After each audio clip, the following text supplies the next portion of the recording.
when you went back and played the older games, did you, especially Codename 47, did it recontextualize contracts in your mind? Because when I played contracts, so I played the games in order, Codename 47 to contracts. When I played contracts, playing the old levels, it really felt like a fever dream in the lore of the game, because 47 was obviously pretty much dying in contracts, and him misremembering the old levels is sort of a worse version of what they were. Did playing contracts first recontextualize the old levels when you played them in Codename 47? It did, because I didn't realize that until after the fact, after replaying everything. So it kind of made it seem like when I was playing contracts, I was like, oh, so this actually is the actual proper recollection of it. But yeah, no, it added more depth to what 47 was actually going through in that particular game, with his memories and recollections of previous missions. And replaying or playing Codename 47 after, it kind of, at first I was just like, oh, maybe it's just, they just made the levels better, or the story, they just kind of tweaked a little bit just to kind of make it a little bit more entertaining for contracts. But no, it's perfectly valid with the fact that Codename 47 is so impactful to Agent 47 and his career moving forward with the ICA, obviously taking out all of the DNA donors for his genetics. So it's very, very deep diving, I guess you should say, in a way to kind of work backwards. But it was still absolutely fun. I had a blast kind of like catching up with everything and preparing for Blood Money, of course, after that.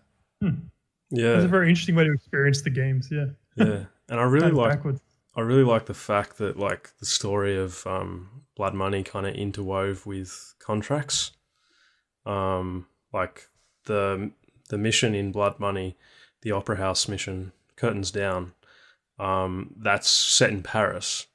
And that actually, like the whole time in contracts where 47 slipping in and out of consciousness in that like dingy hotel room, that's in Paris as well. And that's actually, contracts actually occurs after, I don't know if you remember, there's a cutscene in Blood Money after Curtains Down where someone like, he's the police officer who like cocks his his pistol and walks after 47 down this quiet, rain-swept like Parisian street boulevard, and then shoots him. We don't see it. That's an off-screen event, but 47's obviously he's maimed by the bullet and manages to escape and make it back to the hotel. But yeah, I just think that's great storytelling. The way it's amazing, especially in the first 4 games, you can play them in any order, and then events will be recontextualized and still work if you play like later games or early games first. So I think it's really impressive storytelling in the first 4 games. Yeah, because it all works out of order. Yeah, it does. In order as well. Yeah. And I think, Xavier, it's cool that your first introduction to Hitman was contracts, because from a storytelling perspective, the thing I love about contracts is that there's no overarching story. It's just, which is totally unique of any other game in the franchise. And that just would have been such a cool way to kind of first experience a Hitman game, because you don't always need an overarching story. Contracts proves that. And I just love the fact that there's not really any connecting narrative. It's every map's just its own standalone little episode in 47's career, or little snapshot into his career. And I think that's a concept I'd really like to see IO explore more in the future. Yeah, I agree.